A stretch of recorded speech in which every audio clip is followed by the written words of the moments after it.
Welcome. This is hopefully a helpful video to get you through the challenge of this capstone project. The idea of what we're going to do is to run a network using pfSense as our firewall and practicing some basic security settings on pfSense. We're going only at looking at a few of the very basic settings. There's a ton more things that you can do at the firewall. That's why it's very valuable to understand how the firewall works and to configure a firewall. So on my virtual machines that I'm setting up a Ubuntu system as my VM on the internal side of the pfSense firewall. That could be Windows, but Ubuntu is lighter, doesn't use up so much disk space, and I don't need to do that much stuff on it. The pfSense is going to have two network interfaces, one on the host only side where the Ubuntu system will connect through, and a network on the WAN side, and that's connecting through my network.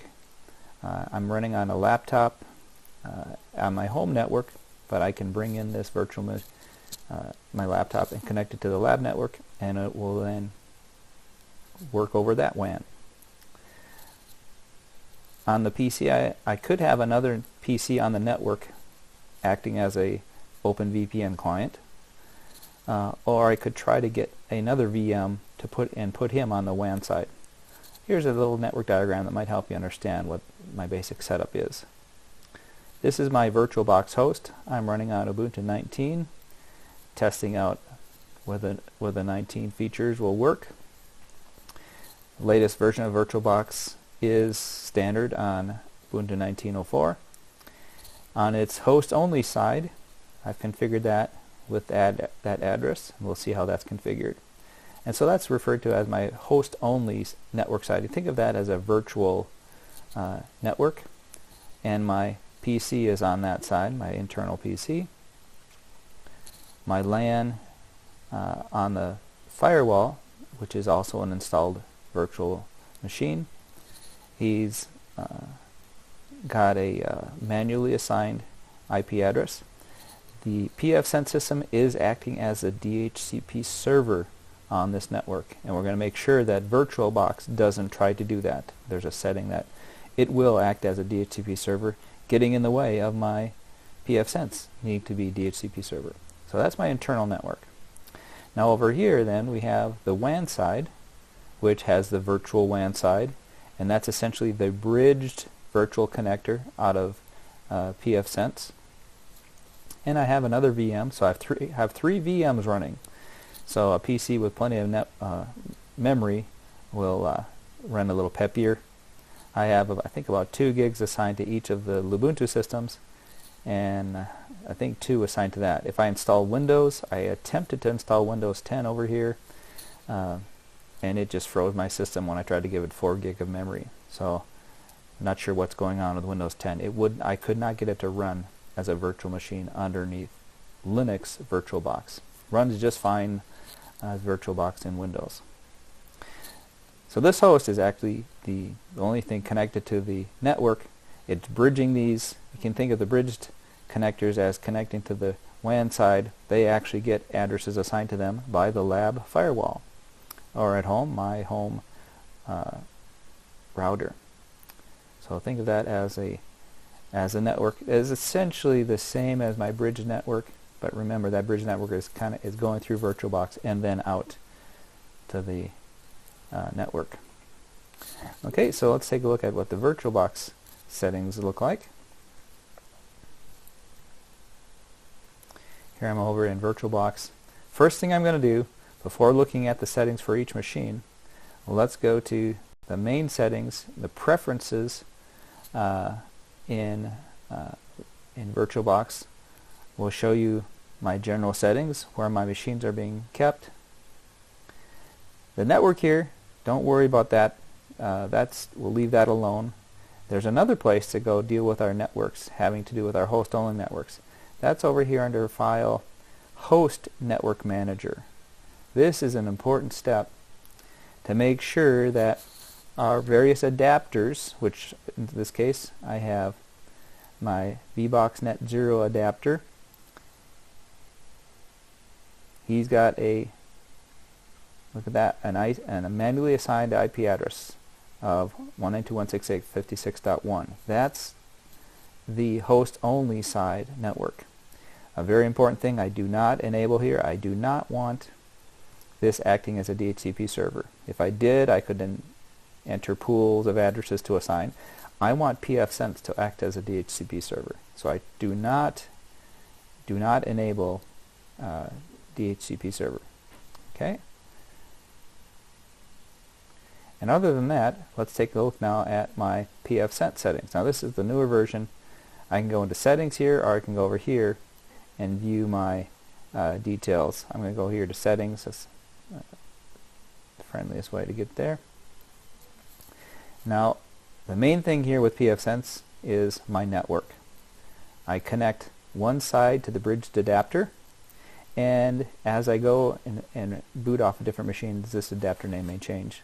You don't have to worry about that if you're using the same PC all the time. It does need a second adapter. That's the host-only side. This is the WAN side adapter.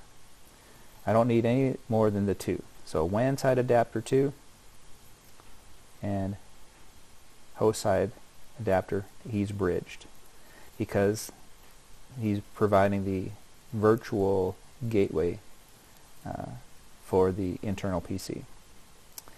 Other than that, don't worry about shared folders. Let's see the system. I did give it 2 gig of memory. It seems to be performing okay. Okay, so that's my pfSense system. So I got the pfSense ISO. I installed it, so he's running pfSense. Let's go ahead and fire him up, and I'll let him get started up while we look at the other thing. Let's take a look at our host network side PC. It's a Ubuntu system. Let's take a look at his settings. His network, see, he's connected to the host only side. If I'm doing in the initial install, if I don't have pfSense running, I could change this to NAT and get him all installed, have him install all the software he needed, and then switch him over to the host only adapter if then I want to have him act as an internal PC. So that's how he's configured, host only adapter. And let's see his memory. Oh, look at that, I only gave him 1 gig. So Ubuntu runs decently with only 1 gig. Okay, so that's the Ubuntu running internally, and we'll power him up. Okay, I'll bring his window over here so you can see him. He's powering up Ubuntu, and I think he might get larger because I gave him a larger screen size. Okay, and then back over here on the WAN side, I have another Ubuntu system.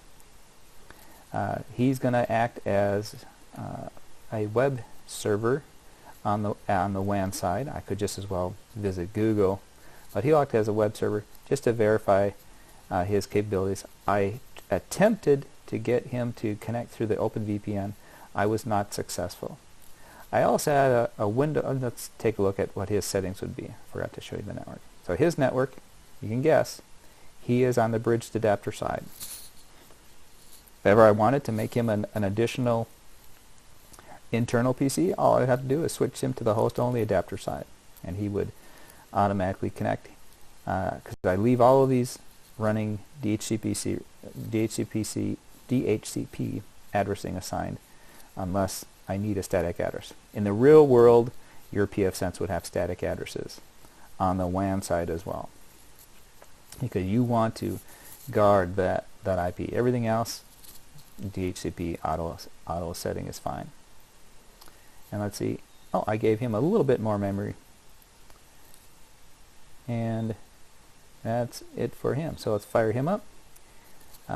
Actually, we'll leave him down because we don't really need to do much with him yet. We want to verify, first of all, that this internal PC here can log in and can get to the network. So we'll get him logged in, and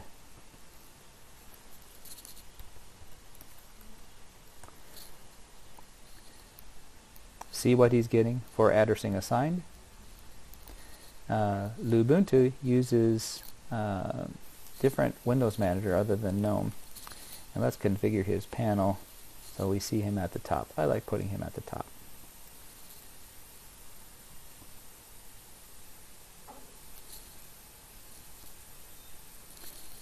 And of course I can't close this window because the display is too small for now. Yeah, we'll keep the panel at the top. I don't think I can move this guy around. I'll just close it. Okay. Alright, so let's just see if he can, let's take a look at his settings here. I'll go to my System Tools, AQD Terminal, and let's do IP address. We see his address assigned. Oh, look at that, I'm getting a .50 address. Oh, that came from pfsense. We'll take a look at what's going on here. Let's just verify we can ping Google. And he's pinging, so I know he's working. Control-C to stop the pinging. Okay, so back to now my pfsense. Remember his internal address. I think if we actually view him, we can actually see his address settings. Where can I see that? Let's see here. No, let's look at detail. I thought I could see his IP address, maybe in the networking.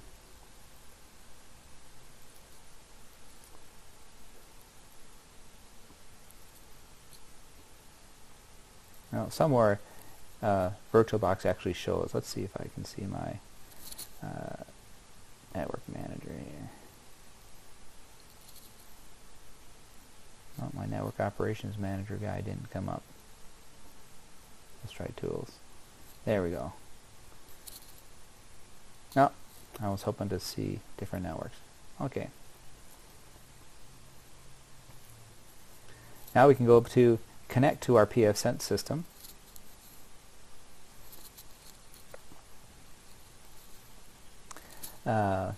I can bring up his console, and I see his addresses that have been assigned. You can see his internal side. Oh, I can't see my mouse clicking anymore. The internal side has the 56.2 manually assigned.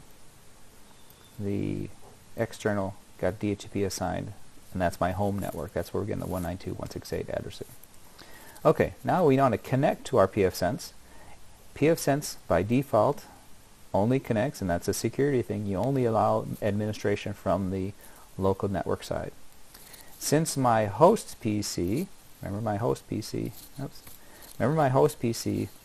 is connected to that host only network, I can bring up a web page from my host PC right to the LAN side of my pfsense. So let's go do that. My host PC here, I will just do 192.168.56.2, and there's my pfsense.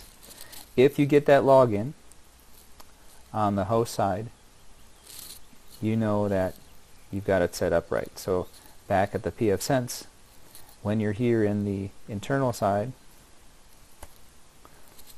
the console side, you can do these settings. So if you're here and you're not sure what to do, one of the first things you have to do is number one there is assign interfaces, and that's where you assign VLANs. And no, we don't do VLANs. The WAN interface we can see is EM0, so we would put EM0.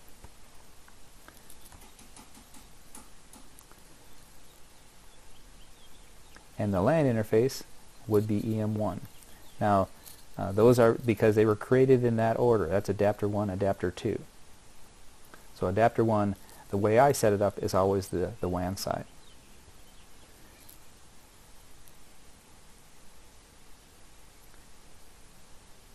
And so we're done at that point, and there it shows you the LANs.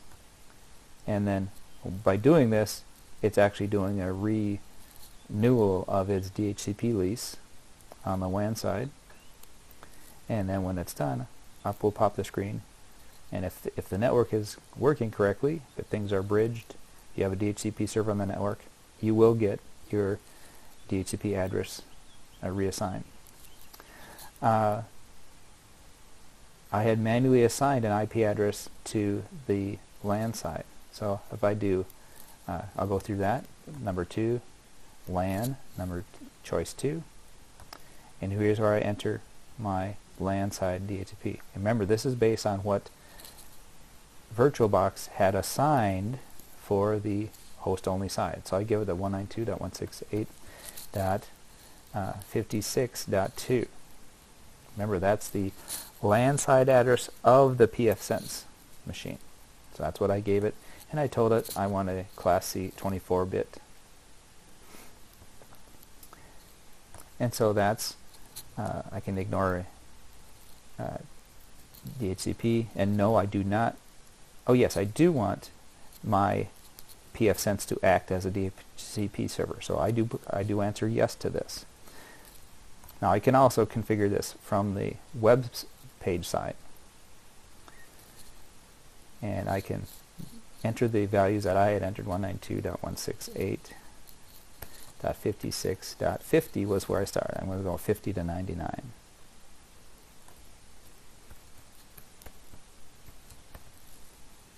So that's the pool that you can set it up.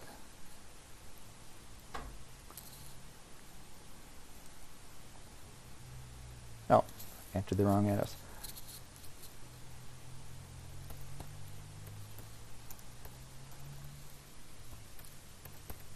$56.99.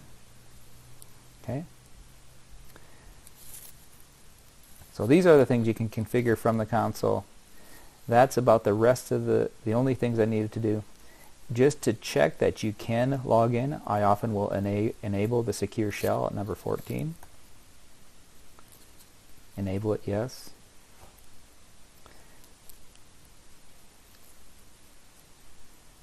And you can even go into the shell on the machine, but that's extra.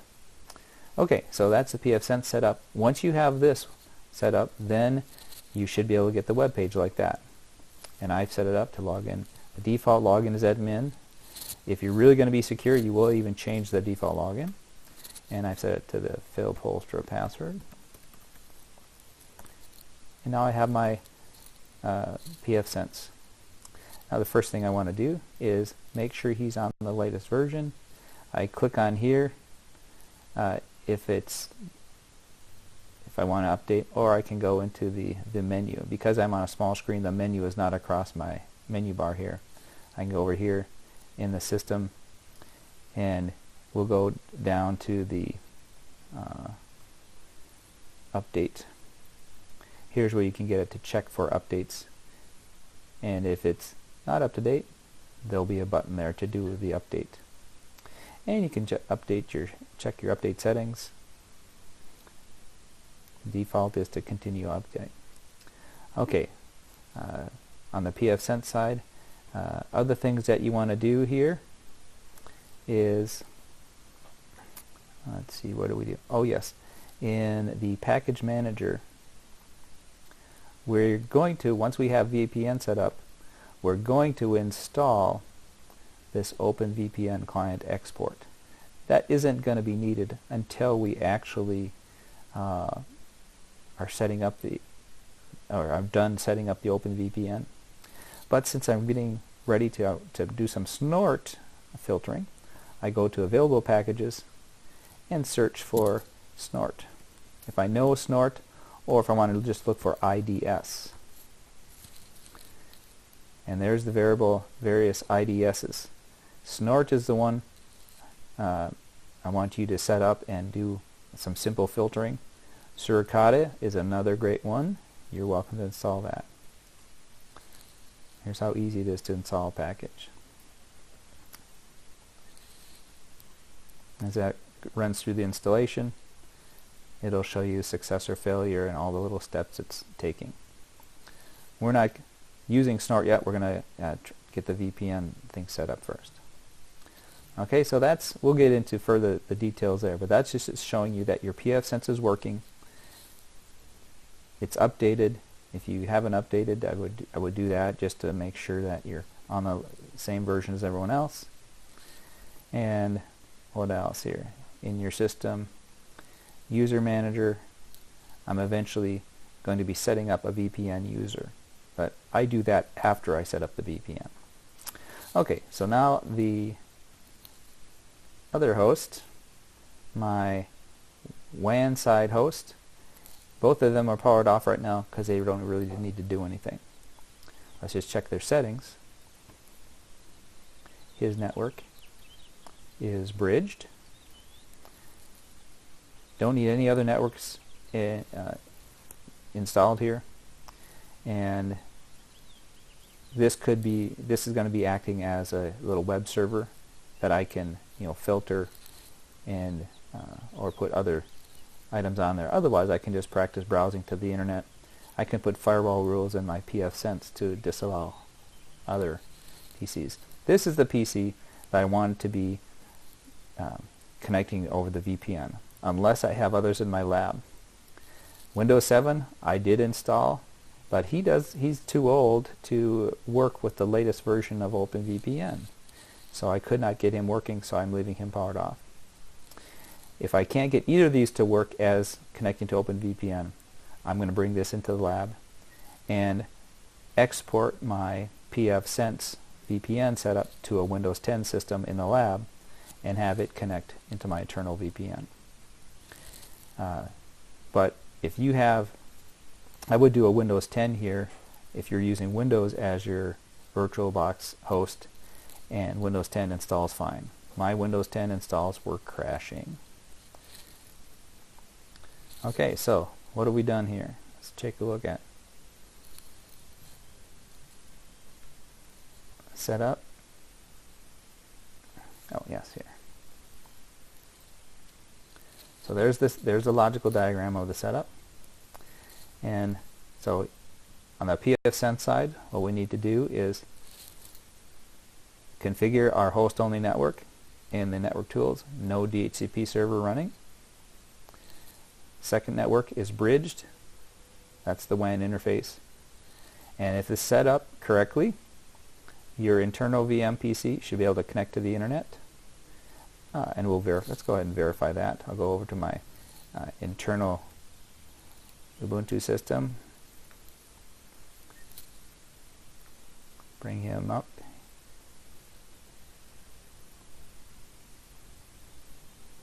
I am.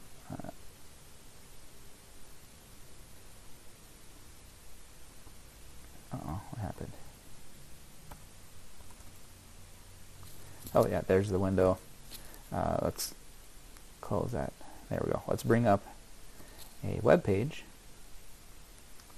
Or no, you saw that I pinged Google, but just let's verify. Let's bring up our web page. The default browser there is Firefox, and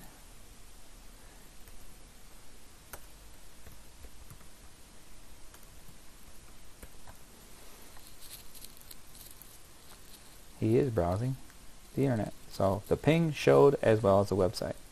Now we're going to be adding some rules. Okay, so that's his setup. Let's go back to and let's see. So that's our local sense. Then our pfSense server, our internal PC. We do install OpenSSH. There's the commands to install. That's to verify we can get through, other than anything should get through because of the very open rules from the LAN side. In order to actually verify open or VPN, we need to have our internal PC be available somehow. So that's where I'm setting my internal PC to have a little website by creating a file in this location. And very simple contents of there, just some HTML script with my name. And on the firewall, we need to make sure port 80 is open. That will be done on the pfSense system. The external PC, that's what we want to get to act as our OpenVPN client to connect through to our internal PC. So there you have it, our basic setup with that logical connection. Our whole purpose to test our skills with pfSense.